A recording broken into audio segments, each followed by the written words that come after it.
Hello everyone.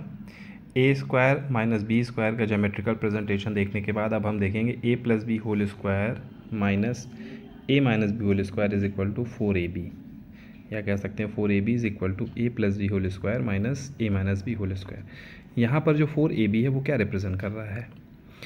ऐसे rectangle को जिसकी लेंथ ए है और ब्रेथ बी है। ऐसे कितने रेक्टेंगल्स? 4 रेक्टेंगल्स, क्योंकि 4 टाइम्स आ रहा है ये ए बी के। और हम लोग को यही दिखाना है कि इन 4 रेक्टेंगल्स के एरिया का जो सम है वो ए प्लस बी स्क्वायर के, मतलब ऐसा स्क्वायर जिसकी हर एक साइड ए प्लस बी हो में से ऐसा स्क्वायर जिसकी हर एक साइड ए माइनस बी हो का जो डिफरेंस होगा वो 4 टाइम्स इस ए बी, यानी कि इन रेक्टेंगल्स के, इन 4 रेक्टेंगल्स के एरिया के इक्वल होगा।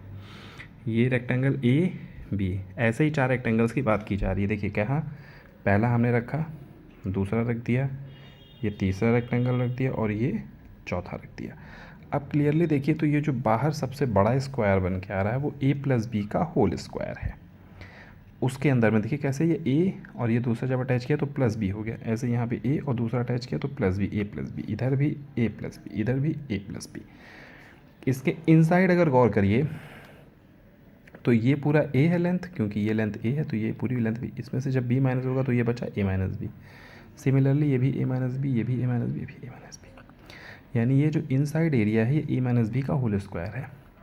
क्योंकि ये 4 पार्ट तो हमारे पास हमने लिया था, ये खाली एरिया है, तो क्लियरली जो बड़ा स्क्वायर ए प्लस बी होल स्क्वायर है इसमें से ये खाली एरिया जब हट जाएगा तो जो बचेगा वो A B A B A B, 4ab।